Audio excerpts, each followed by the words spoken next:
Thank you. We acknowledge and appreciate that the land on which we gather is the converging traditional and unceded territory of the Syilx, Secwepemc, Sinixt, and Ktunaxa peoples, as well as the Métis peoples whose footsteps have also marked these lands. So, moving on, we're looking at the agenda for March 13th. The recommendation is that the agenda for the March 13th, 2025 Solid Waste Management Plan Steering and Monitoring Committee meeting be adopted as presented. Motion to accept. Thank you, Sharon. I need a seconder.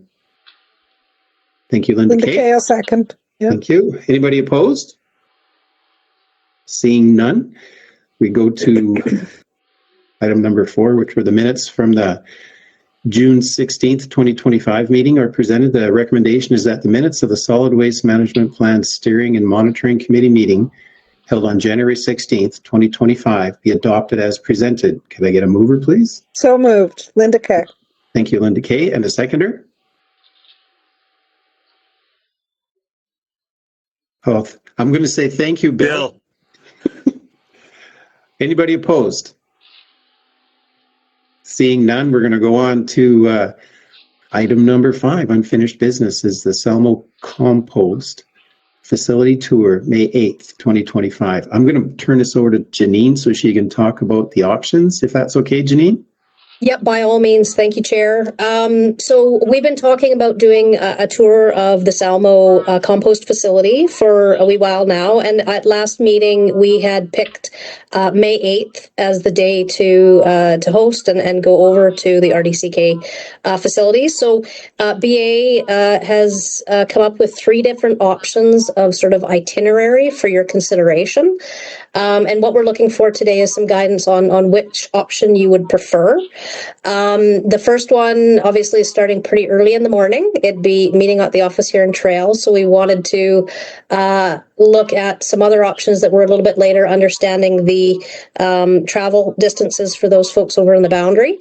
But ultimately, we're still looking at that one as still holding the solid waste management meeting here at the office at 1 o'clock as currently scheduled. Option 2 is a little bit later start. And then same thing, we still think we're able to meet at 1. And we would bring in lunch and serve it in the committee room.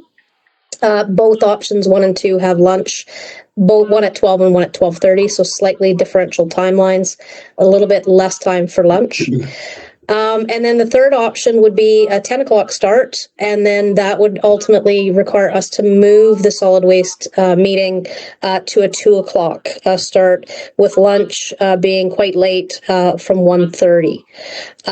So just looking for guidance from the group here as to which option would be your preference, 1, 2, or 3. And if I shrink that, can you guys all still see options 1, 2, and 3? I'll just through the chair. Bill. I was just going to say from the East End. I got you right next, Bill. Sorry, I apologize. Yep.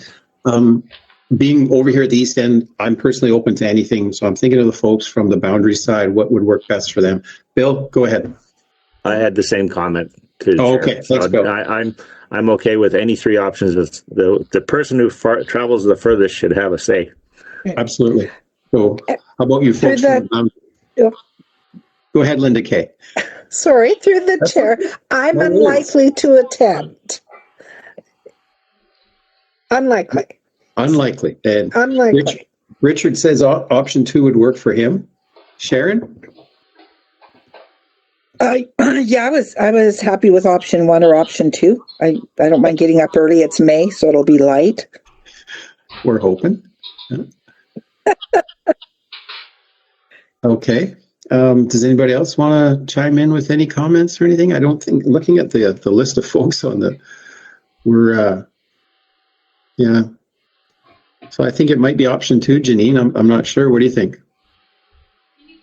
Yeah, that's what I heard is Richard definitely would prefer option 2, and the other 2 Boundary folks would be fine with either not coming or option 1 or 2. So if everybody's okay with 2, we'll lock in option 2. Okay. I just have a quick question for Linda Kay. Would you join in on the meeting still in the afternoon? Yes, if I can zoom in, I sure will. Okay, perfect. Thanks a lot for You're doing welcome. that. Let's see. So we did number 5. We're going on to number 6. And she moves. Just as I start to read, she's always moving it. It's a timing thing on my part. I should just be quiet until she moves it. Okay, from Janine, the General Manager of Environmental Services, RDKB Waste Composition Studies Staff Report. Do you want to talk about that first, or everybody's getting an emergency alert right now? Yep.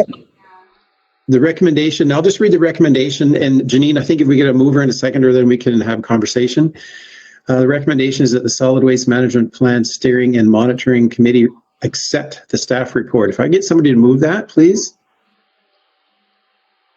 Bill. Thank you, Bill. And a seconder? Sharon? Thanks, Sharon. Now we'll open that for discussion.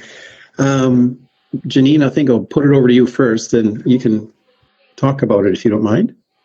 Oh, for sure. Thank you, Chair, and through the Chair. I didn't go into a whole lot of details in the staff report, just because there's quite a bit of information included in the documents that are attached from the consulting firm that we hired to do this work. So I'll really just kind of blow through here a little bit, and then if you guys want, I was thought I would maybe walk through the 2 reports and maybe just highlight some of the things that I saw in the reports that might be of interest. But I'm also certainly open to going through the reports and seeing what you guys thought, because certainly from my perspective, I've got one set of eyeballs on things. You guys come into this with a very different potentially viewpoint, and so I think it'll be interesting to take a look at the results and really kind of figure out where do we go. But for your information too, the reason why we did these waste audits was fundamentally associated with our upcoming plan to move into our solid waste management planning exercise, and understanding what's going into the garbage and into the waste stream, what we're already diverting, areas for improvement, and sort of public behavior patterns is kind of key critical for us to understand that as we move into looking at future solid waste management activities, including education, awareness, material bans, all the entertaining stuff that I've been talking to you guys about for a number of years. This is kind of a good baseline, and what we wanted to do was fundamentally take a look at our sites, both before the Kootenay side had the organics green bin program launched, and then again after at the McKelvey Creek landfill. So if I can see nodding heads, is it okay if I just open up the 2023 report and just kind of quickly go through that and maybe highlight some interesting things? And then if you guys want to chime in on anything that you saw of interest, please do so. No one's given me the thumbs down yet, so I will proceed. Oh, thank you. Thumbs up. So just to kind of walk you through, and if I'm scrolling too fast, please don't try to follow this, because I'm really just, I don't want to cause anyone illness for one, but I'm really just wanting to look at the results, right? Methodology, this is all done based on standardized waste composition and audit procedures, statistical analysis, all of that fun stuff. So I won't bore you with the details. So let's just kind of dive into the results. And what I think is key for the 2023 waste composition study is it really looked at both our Grand Forks as well as McKelvey Creek facilities, which are 2 sites that have the majority of waste that's landfilled. It's our highest facilities that are used the most. The Greenwood and our West Boundary site is, we only get maybe 1,000 metric tons of garbage landfilled there a year. So it's somewhat minimal compared to Grand Forks and McKelvey. So, what are when we start looking at this stuff, compostable, here's some definitions for you. Typically accepted by the composting program, which is for both the Boundary now and the Kootenay side. Drop-off product stewardship. And these are key components that for me was of interest. So product stewardship programs are those that the Encore Bottle Depot, the batteries, the lights, all of that sort of stuff that you can take to your depots, a lot of your depots, but it excludes the Recycle BC program. And just to make sure that we're clear with what Recycle BC is, that's the packaging and printed paper material program that people both have depot opportunities to drop off their flexible plastics and styrofoam products, but it's also the curbside blue bin program that was taken over by Recycle BC back in 2014. So that's your papers and your cardboard, paper, and plastic containers and packaging, just from the residential sector. And then, of course, residual is everything that isn't captured by any of those categories. So, and again, I could spend hours on going through the details. I won't. But I'm happy to have further conversations about things. Yes, Sharon, don't worry. I recognize everybody's time is valuable. But I think what's interesting is in this, the overall garbage composition, and keep in mind this 2023 was before the Kootenay side launched for the green bin. So we're still seeing a significant amount of compostable organics. We're still seeing a lot of paper products and a lot of plastic and paper. What's also interesting in waste streams that we're seeing nowadays is this household hygiene number is actually becoming larger and larger. And what does household hygiene mean? It's basically all of the, what do we call this? There's a definition for it, but it's basically diapers. It's all of that fun stuff that is associated with hygiene products.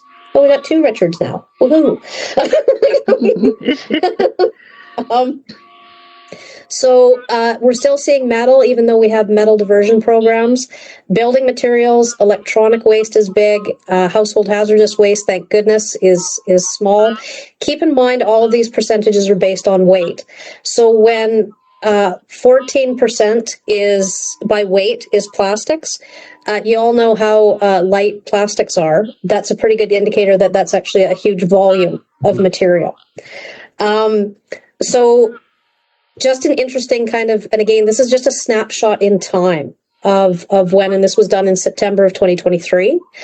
So we've got various breakdowns of material. And then what the consultant did is they actually looked at an overall diversion potential. So out of that waste stream, how much can we actually look at diverting?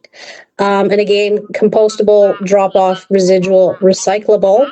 Recyclable is the Recycle BC program materials, and product stewardship is the product stewardship. Drop-off materials are primarily the treated wood products and other building materials, as well as bulky objects and that sort of thing. So interesting analysis. And then they went and did an estimated annual tonnages by primary category.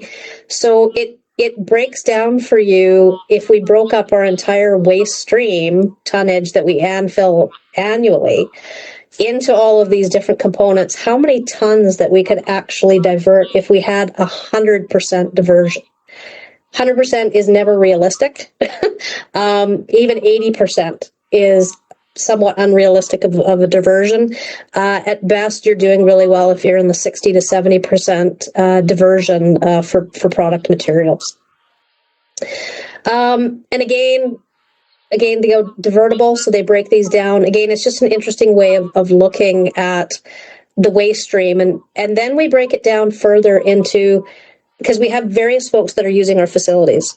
We have single families, which is coming in your curbside programs. So this is what's representative of the waste stream coming in from residential customers that have curbside garbage collection. And in our area now, curbside green bin as well. Keep in mind, over in the Boundary, they've had green bin programs since 2015. So that is a very mature program over in the Boundary. One of the big changes that we have made to that that collection program, though, is in the last number of years, we've stopped accepting diapers, kitty litter, and that sort of thing in the green bin, which has shifted, shall we say, the numbers of diversion of those materials, because obviously kitty litter and diapers are quite heavy. So interestingly, that we're still seeing a fairly significant large compostable organics component from the single family sector across at both facilities, plastic and paper. And then single family diversion, again, I won't go into a whole lot of details on this stuff because we're going to be talking about this, and this data will certainly be used in future. Residential drop-off. These are primarily residential customers that did not have or don't have curbside programs, or they're bringing in materials that are not collected curbside. So that's why you typically see this significant mix, quite a bit of building materials coming into it, because obviously building materials are not collected curbside, non-compostable organics as well, and as well as the glass and the metal, because those are the things that, depending on where you are, glass is not collected curbside. And then, of course, we have diversion potential, industrial, commercial, and institutional. This is another kind of a stream of, our businesses, our commercial, institutional, and industrial compostable organics, again, is quite high. Paper and plastic is quite high. Keep in mind, from an ICI waste perspective, the Recycle BC program does not apply. And so these folks don't have necessarily the same opportunities to divert their plastic and paper materials as residential customers. And feel free to speak up if I'm missing you folks, because I'm trying to look at multiple screens and I'm not looking directly at you. So if you have a question, please yell at me. I'm not going to yell at you, Janine, but Sharon has a question. Just Sharon, a quick yes. one. So I noticed in the last graph that the compostable organics and the non-compostable organics were 15 and 16% respectively. When you get into the industrial or business waste, the compostable are double. Yep. Is that because restaurants? Like why such a big? That's why. Yeah, exactly. You nailed it. So right. when this this waste composition was done, although we had the ability to take commercial organics food waste at the Grand Forks facility, for example, not many folks knew about it. We were slowly trying to onboard the program. It's not as consistent. Like right now, to the best of my knowledge, there's very few, if any, commercial businesses over in the boundary that are actually utilizing and diverting their food waste. The only two businesses that we're aware of directly that are diverting food waste is they've started over here on the Kootenay side, and that's Liberty Foods out of Fruitvale, as well as Curtis's No Frills in Trail. Part of the challenge with the ICI sector is that they are a business-to-business relationship, shall we say. So we need to ensure that collection companies, such as GFL or Waste Management, actually provide services or are able to provide services to this sector. And because it's so hit and miss, like it's very variable in the sense of who wants to use it, what are the costs, because businesses generate far different amounts and in varied amounts of garbage compared to residential households, right? As a residential household, we all kind of buy the same stuff. Our family dynamics are different depending on if you have families, but you can have a small business restaurant that generates a certain type of waste and a certain sort of fingerprint of waste stream. That's going to be very different than an industrial business versus a grocery store, for example. So because in the ICI sector, you have this huge variability in the amount and type of waste that is being generated, it makes collection programs far more variable, right, that needs to be done. And hence, local governments do not provide collection services to business. It's One also more quick question, Janine. Sorry to cut you off. No. A brief answer is good on this one. I'm sorry. I'm trying to open a can of worms. It's okay. you know your garbage. You are impressive. Hazardous, household hazardous waste. Briefly, what is that? And do we get industrial hazardous waste comparative in the industrial sector? Good question. Very good question. Yeah, so household hazardous waste is typically your what I would call pool chemicals, for example, from a residential sector. We are not supposed to be getting like the hazardous waste definition. Like our facilities are not designed to, and they're not permitted to take hazardous waste.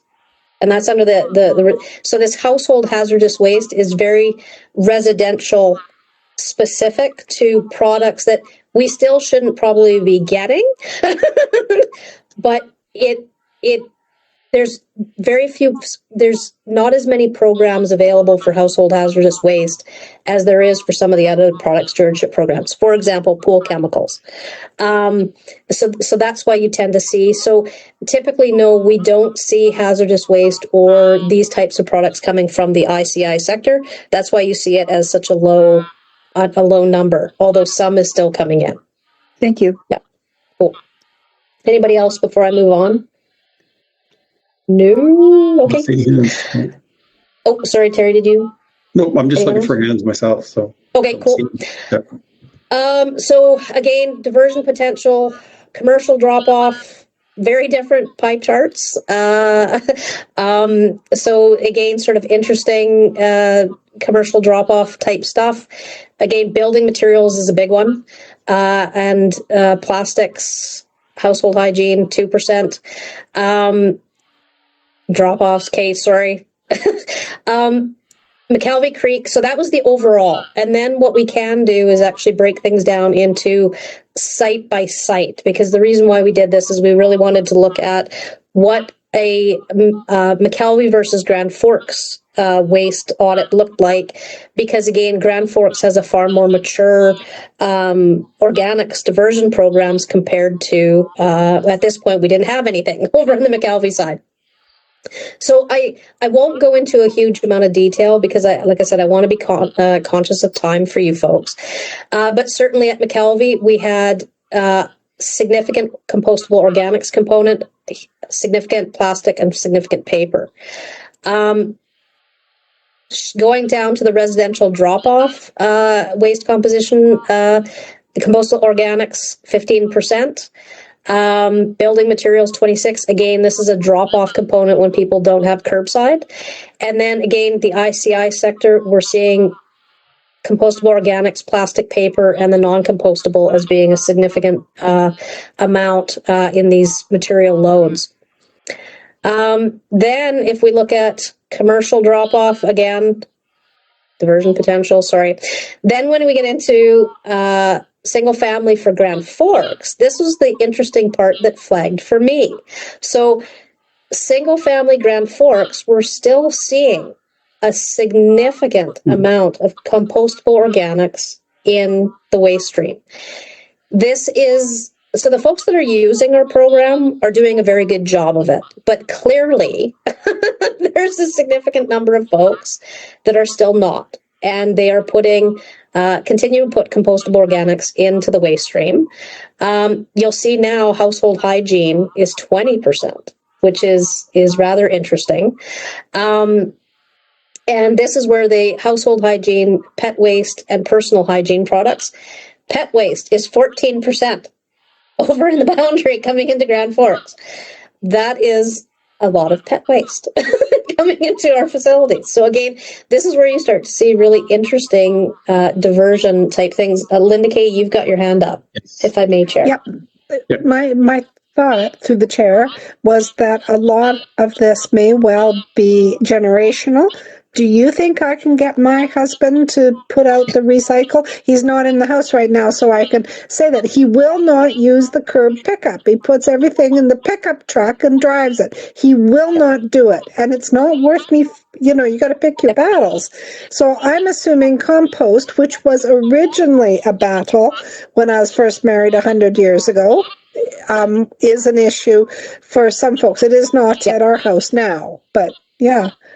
Yeah, Funny, people's attitudes, right? And well, and you're Linda Kay, you're not alone. Certainly, No. BA can relate to this. Is when we launched the Green Bin program on this side of the hill, we heard many families that talked about the challenges of actually using our program, and including the battle with the household that the mom or the dad, one of the adult parents wanted to do the program, but the kids and the other adults in the house were vehemently opposed. And so vehemently is the word. I hear, I will not wash garbage. That's, yeah. Totally. So everybody has challenges, but again, it's really interesting to kind of look, like for me, is to look at we're still seeing a lot of plastic come in. And a lot of paper, even though we have very convenient curbside programs available and depot opportunities. So that's also kind of interest to me. And then kind of moving on to, again, the diversion potential, we've got huge opportunities, like over, if you just take the recyclable and the compostable, we've got significant diversion opportunities that we could have in Grand Forks still. And again, residential drop-off. So this might be more representative of you, Linda Kay, and what your hubby brings into our facility. But there we're down to 16%. But again, high levels, building materials. This is a far more variable category because some folks may have curbside collection programs that they use, and some may not. Moving down to diversion potential. Okay, the ICI sector. Again, we're seeing very similar to what we saw at McKelvey, which is not surprising because we don't have diversion programs for significant diversion programs for ICI either on the Grand Forks area. Commercial drop off, same thing. Plastic's a big one, and I think the other real item that I want to flag for you guys that really, so that what we ended up doing with this waste audit is we were actually able to get the extended producer responsibility programs to contribute funding towards doing an audit separately for their material. And so they paid for this component of the work. And then they shared the results with us, and that was part of the deal because we kind of used the same consultant, and then that way we could utilize this data because this is actually really good for us to understand and for them to understand the success of the extended producer responsibility programs. And so you'll see here on this side, on the left-hand side, we've got all these different stewardship programs, and these are all the different programs that are covered under the BC recycling regulation that have various forms of collection programs for residents, and some apply to residential streams, some apply to commercial streams as well. But it kind of gives you an indicator of all the different products and who's performing and who isn't. So under Recycle BC, and Recycle BC would absolutely love me for pointing this out, the packaging, 16% single family, 4% drop off, 13%. That's a significant component of our waste stream that is being brought to our facilities that could very much be diverted and should be diverted, and for us not to have to pay the handling costs for. That was very surprising for me that value was so high, to be quite honest, because people have a massive amount of opportunity to divert those products through their curbside programs or through depot. So that was of significant interest to me. Going down through here, of course, lead acid batteries, I'm very happy to see that they didn't find any. That's not to say we don't still get some in every once in a while, but keep in mind for lead acid batteries, there's a rebate, like they're worth money. So the bigger issue that we've actually had at our facilities is we've had people stealing them because you can get $10 a battery, right? So we have a diversion program for them. So it's great to see that, we don't have any in our waste stream. That's awesome from an environmental perspective, but there's also a significant reason why. Electro-recycle, small appliances and power tools, we're still seeing some in the residential drop-off. And then as you kind of look through here, again, just very interesting. EPR products subtotal 21%, non-EPR products 80%. So again, just a very interesting snapshot on what's coming into our facilities, what's being landfilled. With again, the Recycle BC is really, quite frankly, the majority of it, which I thought was very interesting. So I'll leave the 2023 report there. I mean, there's always interesting finds, and you guys can chuckle as you look through these things. If you're bored one night, feel free to look through and have a good chuckle at what folks are throwing away and where. But if there's no questions on that, I'll just quickly move to the 2024 report, if that's okay. I'm looking at you guys now. Yeah, I'm seeing nodding head. Yeah, okay, cool, thank you. So the 2024 report was done very similarly. Again, it only focused on McKelvey Creek. And again, methodology was identical. We wanted to kind of basically duplicate the waste audit just a year later. But what we did here is we actually ended up comparing the 2023 to 2024 results. The Recycle BC or the stewardship data was not collected because it was just done the year before. But again, these numbers are what was interesting for me. And I'm just going to go to the comparison of 2023 to 2024, because I think that really puts it into perspective as to what we actually saw after we started our curbside program over in the Kootenay side. So I'll just scroll through. Nobody get ill looking at this. Just wait. Okay, here, now we are.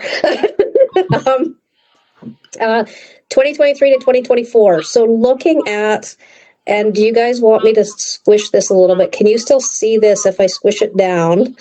So that you can actually see the overall McKelvey Creek landfill garbage stream. This was it in 2023, and this is it in 2024. Let me just keep... Can you guys see that okay? And still read it? I'm seeing nodding heads. Really looks similar, hey? Surprisingly so, Janine. Surprisingly so. And that's what really flagged for me was I was like, did we do anything in 2023? I know we had a lot of, I almost got gray hair. I think BA did. But I need to preface this with the fact that this snapshot does not reflect what is being diverted through our program. So when we get back to my staff report, I'll point out what's going on as well. But what's unfortunately blatantly obvious is the folks that are not using our green bin program and are not diverting are throwing away the exact same composition waste as they did before we started, which is interesting. Like it's I had obviously hoped to see a decrease in things, but fundamentally we're not. The only place that really flagged for me, and if we now look at the different waste streams in the different areas specifically, you'll see very similar numbers again. We've got paper at 16%, paper at 14%. 14, 15, 32, 33, 12, 12. It's amazing how similar the pie charts are in the single family. That's again the curbside program. Then when we go down to the residential drop off, this is where okay, now I'm starting to see a little bit of a difference. So in the residential drop off, we're now seeing in 2023 compostable organics was 15%. It's dropped to 7%. So what's happening in here is twofold. So that the folks that are, two things could be happening, and this is where it's hard to kind of understand. But let's envision I'm a person that didn't have curbside in the Kootenay side before we launched our program, which in fact I am one of those folks. So before we launched the curbside program, I had to drive my garbage to the landfill directly. And so when I had curbside, now I have garbage and I have organics. So this is showing that people that are now coming and dropping off and visiting our landfill and bringing in materials are not bringing in the same amount of compostable organics as they did before.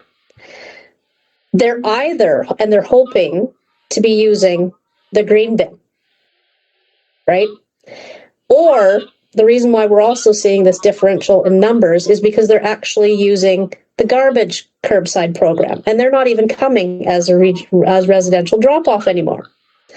So there's a couple different ways that could be explaining this data, and that's why, again, this is a snapshot. This isn't going to tell us complete behavior patterns and all of that, but it's a good way for us to kind of see the changes that happen when we implement these programs. Moving into ICI, again, identical pie charts, right? Which in one sense is good, in another sense not so much. Commercial drop-off, this is where you're seeing a little bit of variability, and you do with commercial drop-off anyway, so this is not surprising for me. Your building materials is it really you're taking a week's worth of users and you're auditing that week. So if a building contractor is doing a big project and they're bringing in a bunch of building materials that week, that's what spikes, and you may not see it the year before. So that's why this is more variable in what we're seeing. And again, interesting finds. Oh, look, right? So anyway, I'll quickly, unless there's questions there, I'll quickly go back to my report. Not seeing anybody. Okay. So I'll just quickly go back to my report and just kind of also highlight for you guys what I thought it was also data of interest that you guys should be aware of outside of the waste audit data is on the Kootenay side in 2024, we diverted 440 tons of food waste through our curbside program. And that was what was taken to RDCK facility for composting. And that made up basically 23% of the residential curbside collection that was collected was 440 tons. So in our curbside program, we had 80% or basically 23% of that was green bin and 77% was garbage. Our target for diversion is 877 tons annually. So over on the Kootenay side, we certainly have ways to go, and we have some opportunities there to continue to divert more materials. In comparison, over in the Boundary, we diverted 341 tons of food waste. And really, if we're going to pit the Kootenay versus the Boundary side, not that I want to do that, but being the makeup of this board or this group, it might be entertaining. When you look at population base, the Kootenay side should be generating far more food waste. They have a much higher diversion potential. So not to say we don't have improvements everywhere to do. Other data of interest, and I thought I'd throw this in just because I know it's been a topic of interest for some of the board over the last who've sat on this group. It gives you an idea of where we're sitting with respect to what we're actually burying at our landfills. And so here you'll see the trends at Grand Forks. Our residential component has been dropping a little bit. Again, there's all sorts of factors that play into this, whether it be COVID, whether it be buying habits. There's a whole host of things, but C&D can vary quite a bit, but ultimately we're landfilling about 6,500 to 7,000 tons of waste at Grand Forks annually. We do have other organic material composted on site. We've got yard and garden waste that's used in the compost facility.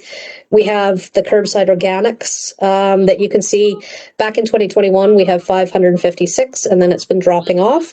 Again, a number of reasons for that is potentially the transition away from the diapers and the kitty litter and getting people on board with that, because we announced it and then we actually started enforcing on it, I think in 2022, if I remember. Anyway, we also use our clean wood waste beneficially on site. We chip that up and we use it beneficially.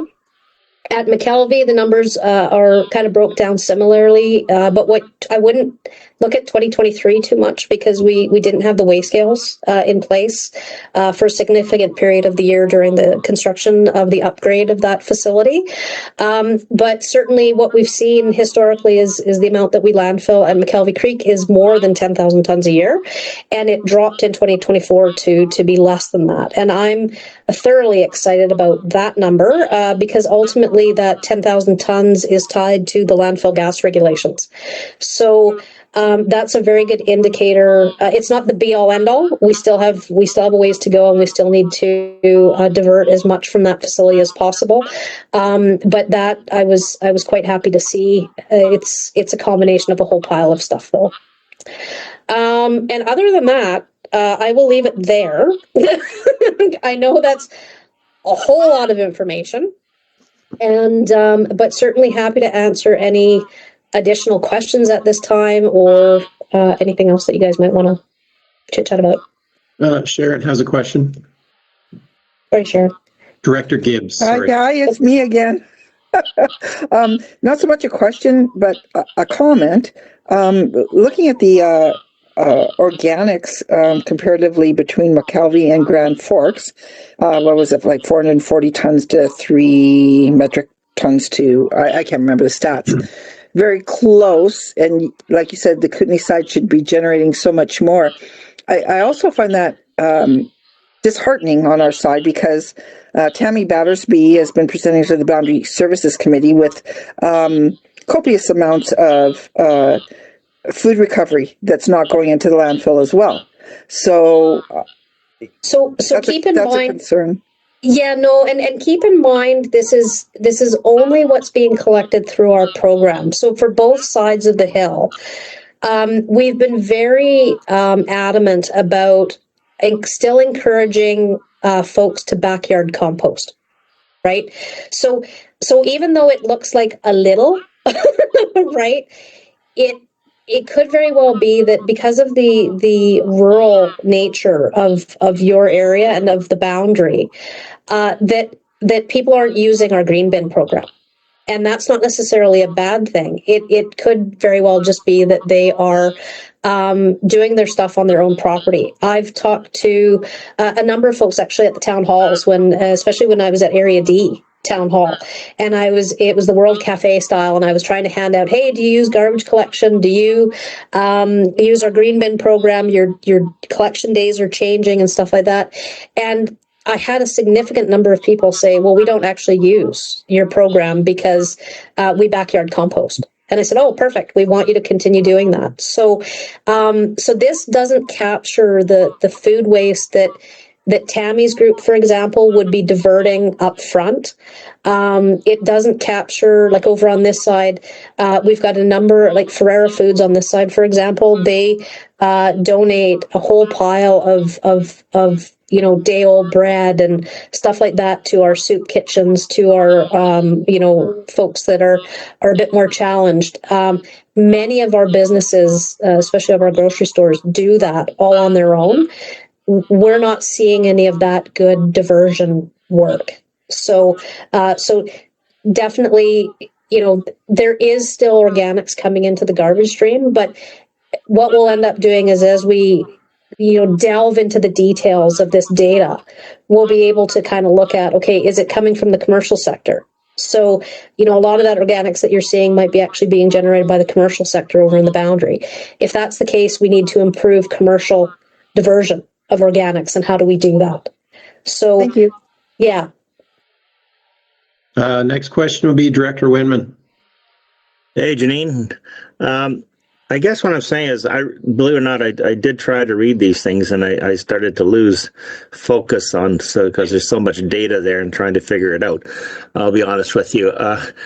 So what I did is I tried to scroll through and look for a takeaway or what I'm saying is, like, what do we do with this data then? Where do we go? Like, I couldn't find that in these documents or suggestions. Did I miss something? No, not at all. Like I think you've kind of nailed it, Bill. Is we're not seeing a aha moment based on this data to say, oh, well, if we do this is going to help our waste diversion. Fundamentally, what this is showing is that we have a long way to go in a number of different sectors of folks that are generating waste across our regional district to improve diversion programs. And there's a number of things that we'll be looking at, like we'll use this data to determine, what things do we consider when we start looking at the solid waste management plan review. Do we have to, we've talked a little bit at the board level about increasing garbage tag costs, and is that going to be a financial impetus for folks to actually divert, whether it be to the Recycle BC program, whether it be to our green bin program, whether it be to other diversion opportunities that are out there. There's financial mechanisms that you can use. You can implement material bans. You can require people to put their garbage out in clear plastic bags. That's highly controversial. I'll be very upfront with you right now about that. But there's just, what we'll end up doing is when we start getting into the solid waste management planning process, we can utilize this data to then consider, how do we get more waste out of our waste stream, and what areas do we have to target? What are the barriers, right, to diverting materials? It's one thing to see what people are throwing away. It's a complete next step is to understand, what are the barriers? Why are people not using the existing diversion programs that are out there? That's going to be hopefully all part of our solid waste management planning update. Director Reese.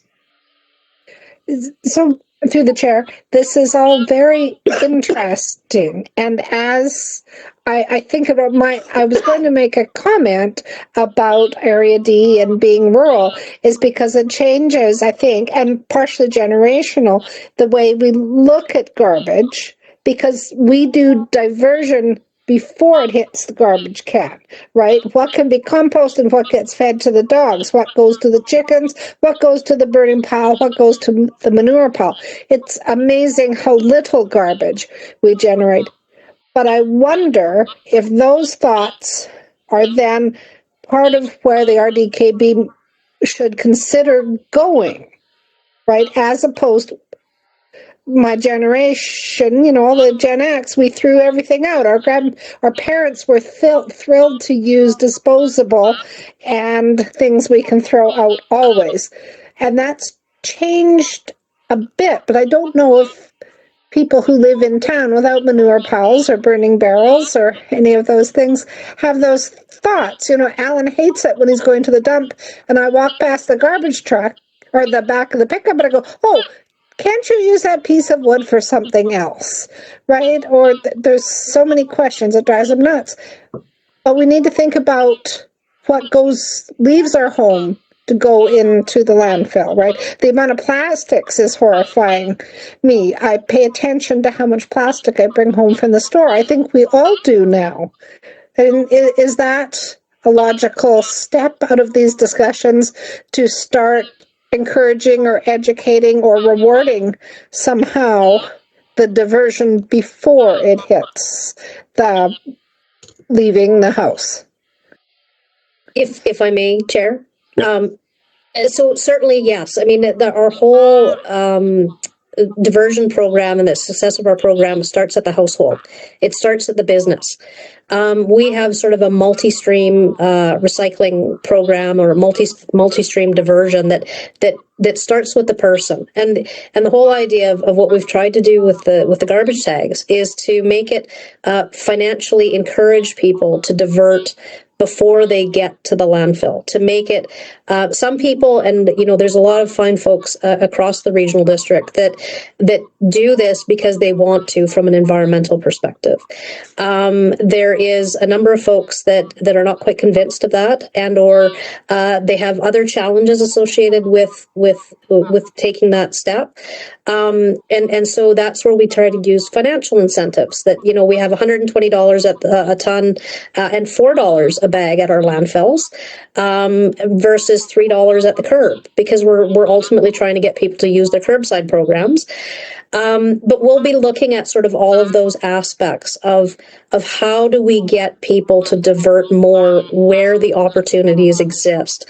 I think what was really interesting that will be of significant conversation through the solid waste management plan, or at least I want to make sure that it's a topic discussed, is accessibility. We've talked about this from a building perspective. We've talked about it from, washrooms and bathrooms and ramps and all of that. what we've seen on the Kootenay side. And the reason why I'm saying the Kootenay is because I wasn't here when the program launched in the Boundary, so I don't know what actually happened there. So bear with the comments, but. We had a number of senior citizens that were basically, well, I just generate enough for my kitchen catcher.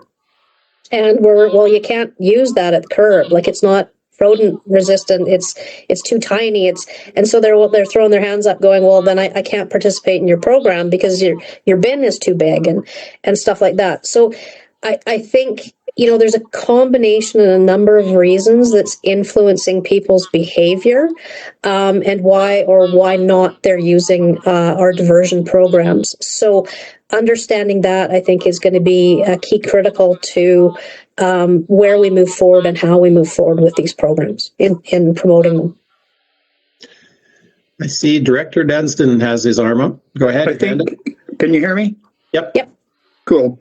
Janine, I'm not aware of how the organic thing works. I see the green bins out and stuff like that. I backyard compost. Is there an issue with cleaning or keeping stuff clean, containers clean when you do that composting? Well, as far as containers, we don't. You mean as far as the bins themselves? Yeah. At the collection? Oh, definitely. We there's our collection crew over in the Boundary and on the Kootenay side are wonderful folks, but certainly we have what we like to call oops notes that get put on people's bins if, say, for example, they're full of liquid. Or they're too dirty and just absolutely disgusting. BA can probably describe to you, you probably don't want it, although it's far enough after lunch that hopefully you all would survive. The maggots that have been dropped off in bins here at the building when people are returning their green bins that they don't want to use anymore, that the bins can be quite disgusting, to say the least. It hasn't been seen as a massive issue. Usually what ends up happening is that people get an oops notes, they don't get it picked up, and then they invariably phone us at some point to say why, and we say, clean your bin, please. You realize that just because they're working doesn't mean they don't need a reasonable work environment. And so that really hasn't been a significant issue.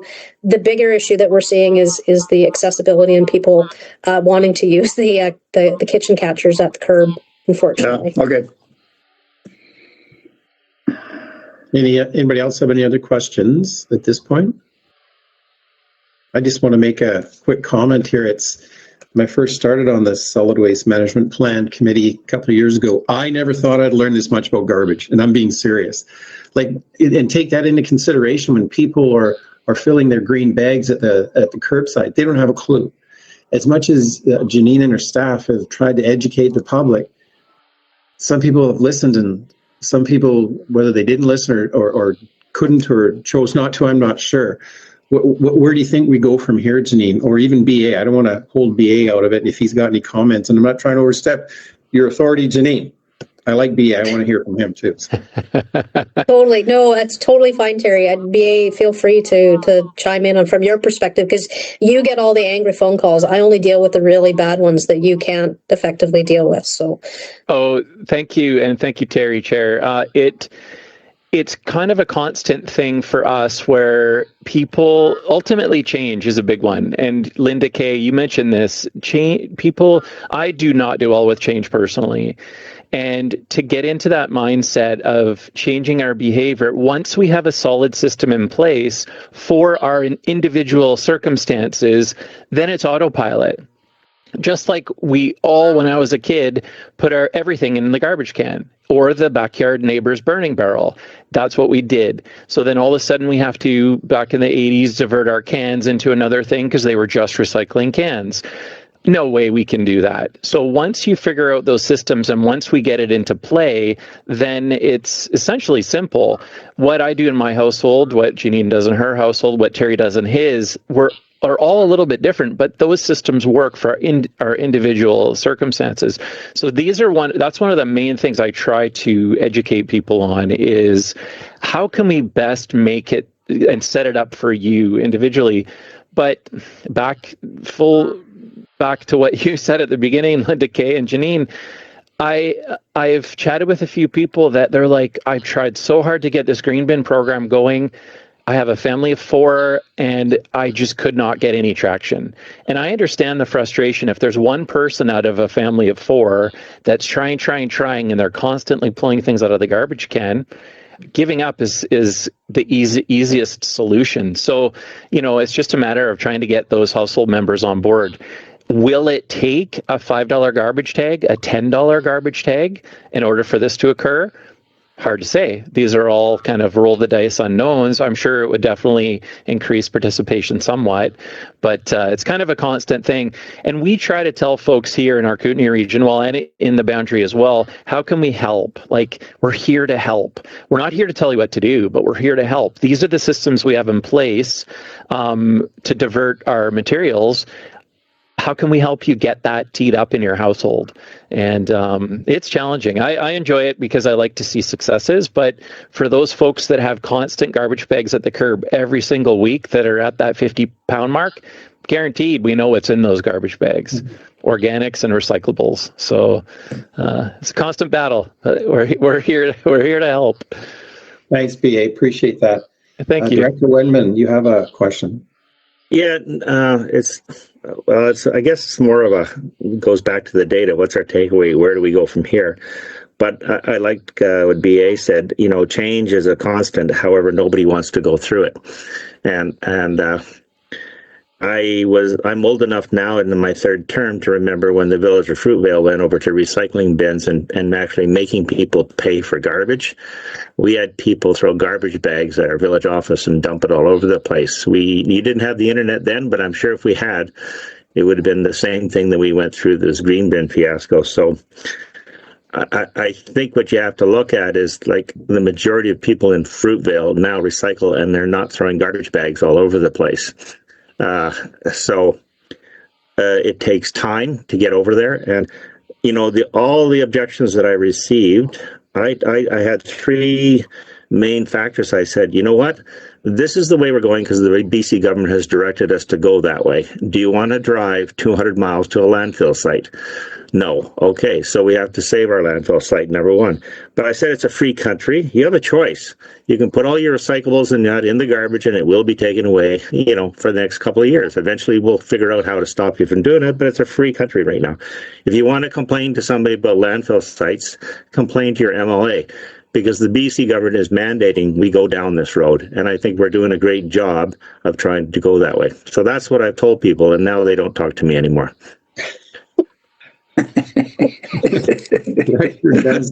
Go ahead.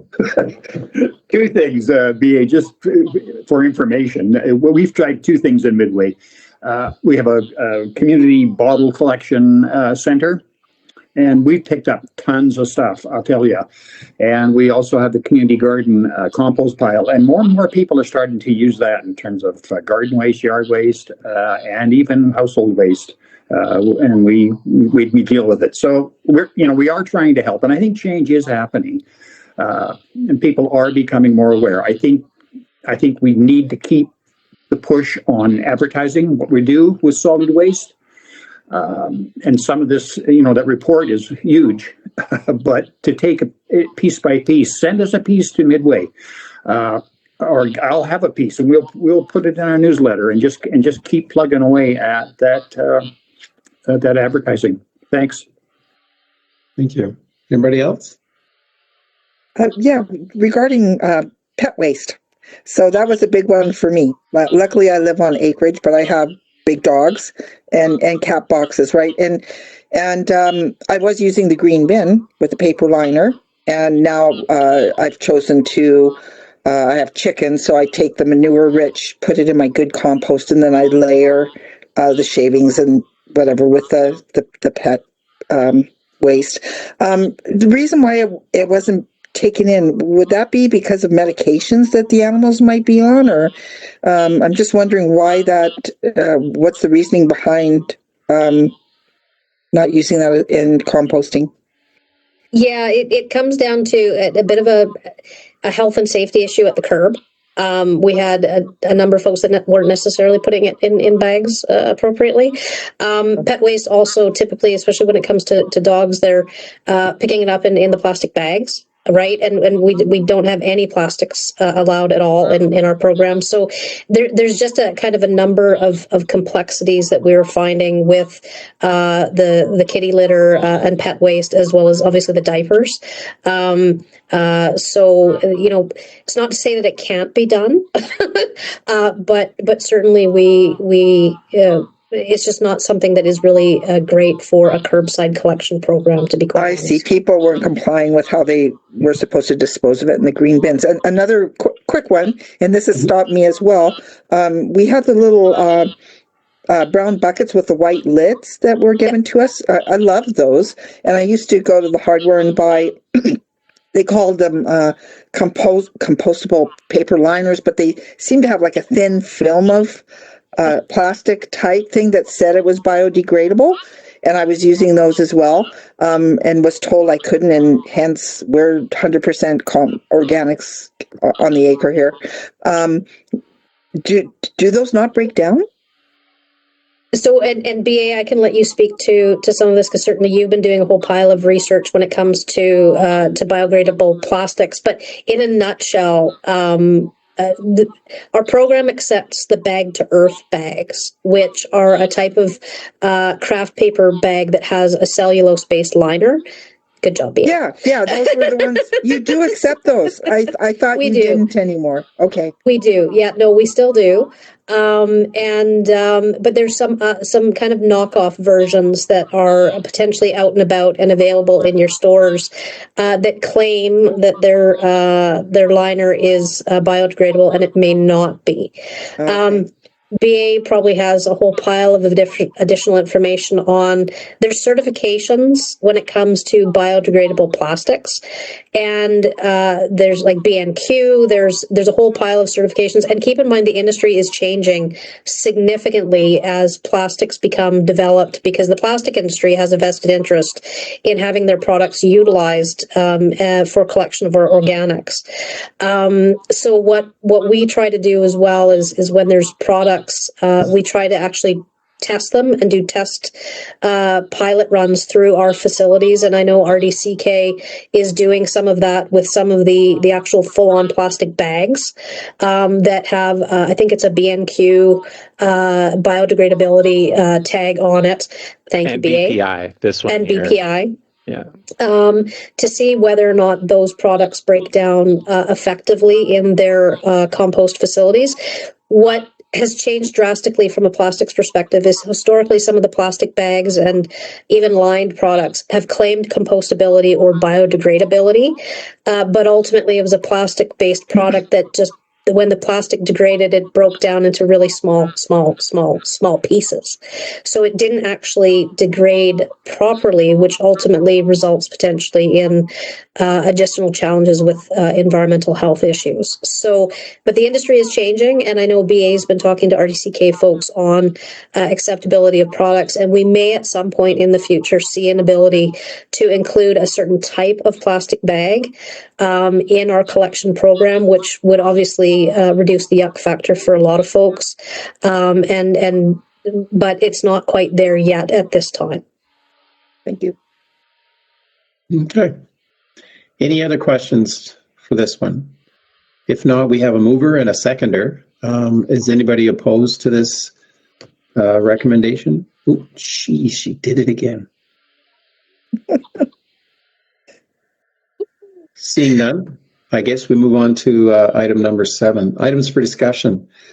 Janine, do you want to talk about the 2 items, like the A and B, like the list of stuff we have there?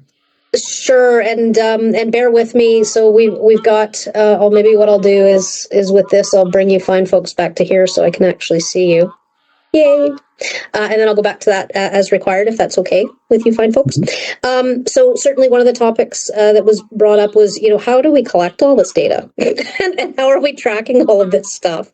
So we have a number of different things in place to track kind of waste generation, both from a collection standpoint. We have our collectors that provide us data from the curbside collection programs that they do. And that can be kind of weight-based data, depending on the systems that they have. On the Kootenai side, our contractor there is going to be putting actually software into their trucks. They're hopefully completing their fleet obligations here at the end of this month, associated with all the trucks. And so that data, we'll be able to basically know on the Kootenai side what folks are actually using our green bin program specifically versus just general collection data in tonnages. Because what has changed for us on the Kootenai side when we procured the bins, the green bins for that program, we actually ended up having the bins outfitted with an RFID tag. And what this is basically a tag that when the driver goes up and reads the bin, they know exactly where that household is. It's the bin's tied to an address. So we'll get a bit better handle over the next couple of years as to the usage patterns and stuff over in the Kootenai and who's using the program and who's not. But otherwise, we have weigh scales at our major facilities. I think the only one yet, I think we only have one left that we don't have a weigh scale at. So we have weigh scale data that is far more accurate than volume based. And then, like I said, and in our weigh scale data, of course, we have differential tipping fees. So we have different material streams and things are tracked based on what people are bringing in and what they tell us they're bringing in.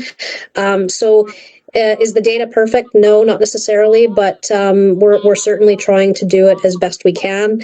That's the same with our compost facility at Grand Forks, where we use weigh scale data and know how much tonnage of what materials are going in our compost facility and what's being produced as a result, because we have reporting requirements there. Whole host of different ways of tracking our data, and you're seeing some of that presented today. That's primarily generated through weigh scale data at our sites. I'll leave that one there unless there's any other questions. No? Okay. As far as business recycling goes, we don't, or business collection in general, as I said earlier, because of the variability in business, we and regional districts across the province typically do not provide business collection services. There's also a little blip in the Local Government Act that doesn't allow us to provide undue, what is the wording? We can't provide an economic incentive to a business. And so we're not legally able to do that, or a benefit to a business. So because businesses generate very different amounts of waste, as I mentioned, one business might need a 6-yard top loading bin, and other businesses generate enough waste to be cart based, similar to a residential. We just don't go there. So really, business recycling and business diversion programs are very much generated on a business-to-business relationship with an existing business as well as a collections contractor. One of the things that we're going to be looking at in going forward in our solid waste management planning process is how do we encourage the collectors, folks like Waste Managements and GFL, to provide services to businesses. So for them, there has to be an economic basis. So one of the things that we've seen happen over in the Kootenai side, for example, is that GFL has been looking at servicing the business sector from an organics diversion program as a business opportunity. And so they've been piloting and working with a couple of the businesses, as I mentioned earlier, for organics diversion programs. They're looking at trying to increase that market, and so they're actively looking at trying to engage with other businesses to provide services to those businesses that are done at a level that meets their needs. It requires infrastructure. It requires commitment. It also requires a big enough differential and tipping fee to make it worthwhile for the businesses. So right now, our difference is say a business wanted to divert organics. They pay right now $120 a metric ton for garbage. If they divert out the source separated organics, they pay only $55 for that. There's a reason why we have a significant differential pricing system to encourage businesses and stuff to divert. What we may want to look at going forward and to kind of level the playing field is looking at material bans. Certainly from a collections perspective, having a level playing field would allow, like if everybody has to do it, it basically generates the economic environment for collectors to provide that service. It may or may not require that, but certainly that is the methodology that a lot of bigger local governments that have gone through this process of targeting or encouraging, shall we say, the business sector to divert is through material bans. We're also trying to get GFL to provide these same services to businesses over in the boundary because we're able to actually take that commercial organic stream into our upgraded compost facility. So it's still a work in progress, but that's how we work with the business community is we basically let them know what they can and can't do, and we try and encourage the collectors to provide those services. Hopefully that answers that. I see Richard with a hand up. Yes. Go ahead, Director Dustin. Thank you, Janine. Through the chair, I noticed the plastic issues in terms of diversion. What about silage bales from farmers? I mean, they're a business. Is that a huge issue? To be honest, I don't know how big of an issue it is. I know from the farmer side of things, the silage bags and stuff like that. There's a stewardship group that was looking to form to deal specifically with agricultural wastes. But they're out there. I think they're called Clean. Is it Clean Farms? Why am I thinking that's the wrong name? But they do primarily veterinary, like the pesticides and stuff like that. They'll come by and do cleanup events for the agricultural sector. They were also looking at trying to institute some collection programs for the silage wraps and stuff like that. Part of the challenge with the silage wraps is they're quite dirty, or can be, and so because the recycling of those products, it's a film-based product, so it's not inherently massively valuable, and then plug that in with the dirt and the silage and stuff that can potentially get tagged onto it. It makes it somewhat difficult to recycle again, but something that again we'll be looking at is sort of all of those different types of where can we see improvements going forward. Thank you. One quick question. Go ahead, sure. Yeah, go ahead. Hi, Janine. So back to the bag to earth is a residential question. We sell garbage tags. It might be an idea to sell the bag to earth at the same places we sell the garbage tags, so it's a specific bag that you only accept. Just a thought. No, it's a very good thought, Director Gibbs. We actually tried. The problem is we have no control over businesses of what they stock and don't stock as far as bags.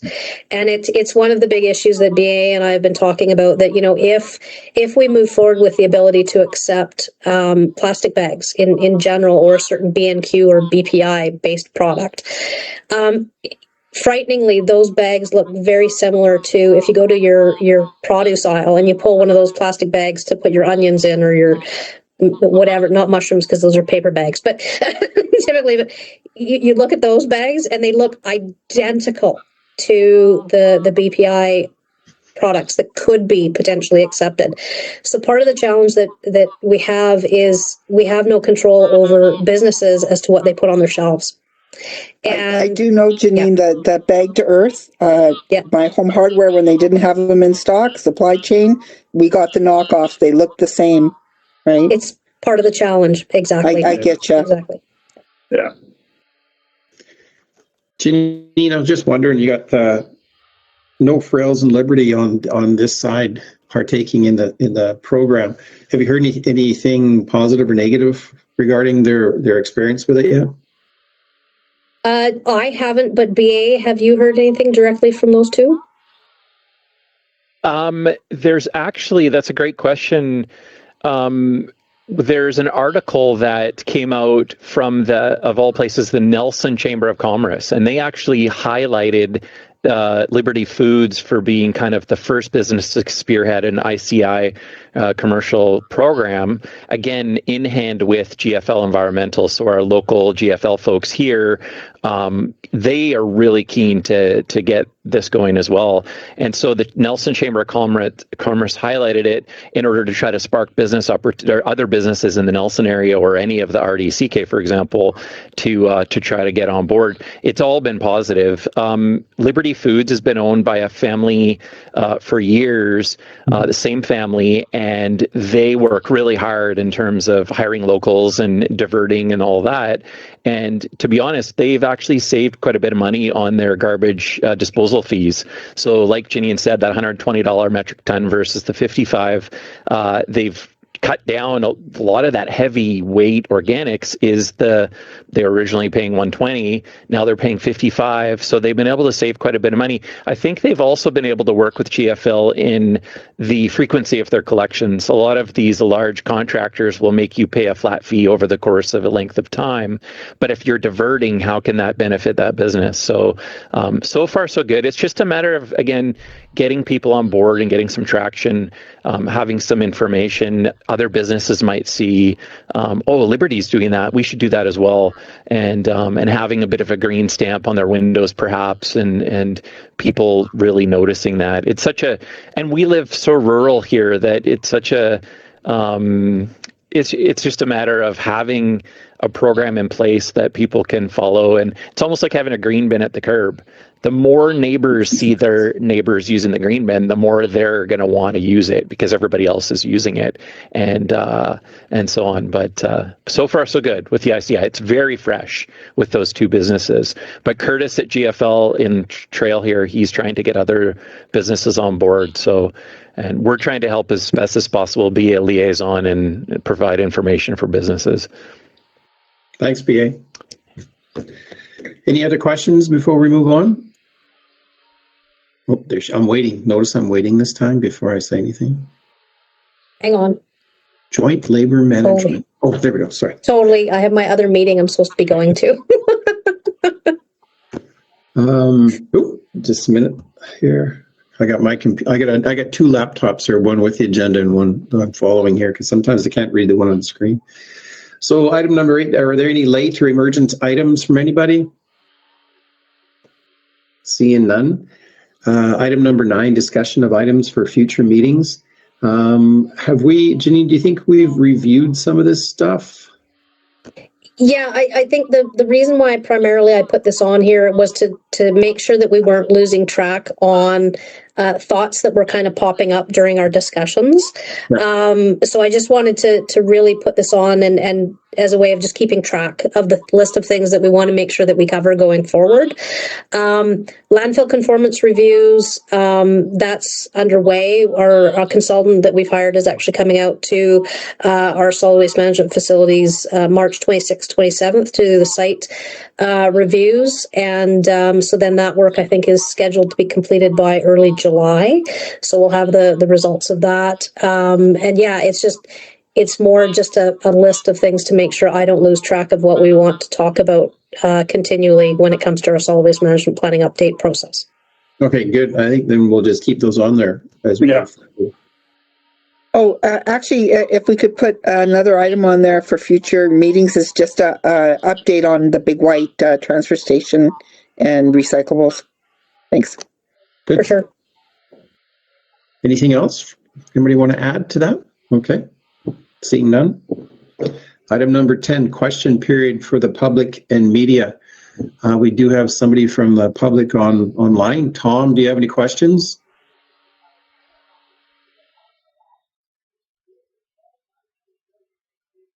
Hearing none.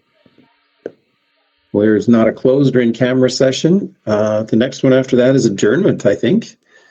if I could get somebody to make a motion to, Bill, and we have a first and a seconder. Thank you very much. Thank you, everybody, for attending. And Sharon, I like the background. That looks really cool. It does. You guys all Have have a a good nice day. afternoon, everyone. Thank you, everyone. We'll Take see you care. soon, I'm Thank sure. you. Bye. Take care, everybody.